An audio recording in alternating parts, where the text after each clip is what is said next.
This is the iPad Air 5 and I've had this exact same iPad for the last 4 years.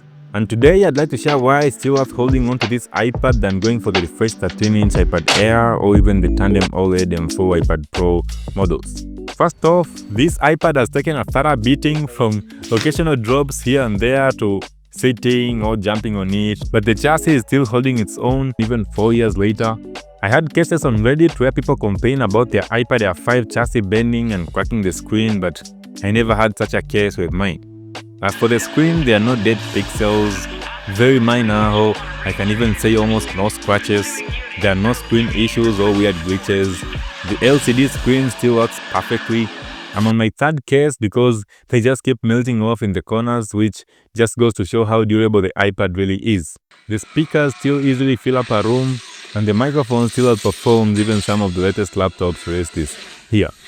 So what do I use my iPad for, you might ask? Well, for the first year and a half after buying the iPad, I use it as my main and only machine for anything from light productivity stuff to editing full 4K videos, scripting, copywriting, working with PDFs and 3D files, emailing, reading ebooks, heavy gaming, planning, light programming, to code reviews, to sketching, to visualizing ideas, and so on and so forth. And in all this, the performance has never dipped, it has never overheat, there are no stutters or slowdowns.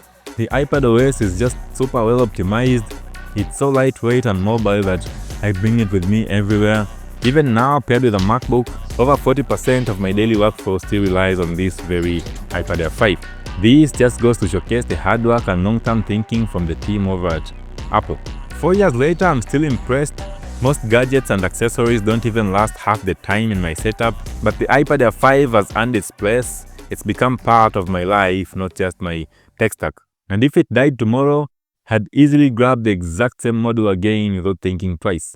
And if you're on the fence in 2026, the iPad Air 5 does everything the iPad Pro models do software-wise. The only difference is some minor hardware improvements, and that's why I still choose to remain with the iPad Air 5 rather than going for the pricier Pro models, which, let's be honest, with a more powerful chip, what else can you do better with an iPad? Anyways, I'd like to end this by saying I've used this very iPad every single day since the day I unboxed it. I've loved it, I still do. I used it as my main and only machine for the first year and a half of buying it, until I needed some more computational power that I decided to switch to the M4 Pro, MacBook Pro.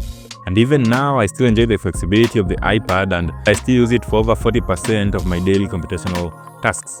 So is it worth buying the iPad Air 5 today over the refreshed M2 Air or even the M4 iPad Pro models with the tandem OLED display? And to be honest, yes, it's still worth buying an iPad Air 5 over the refreshed iPad models.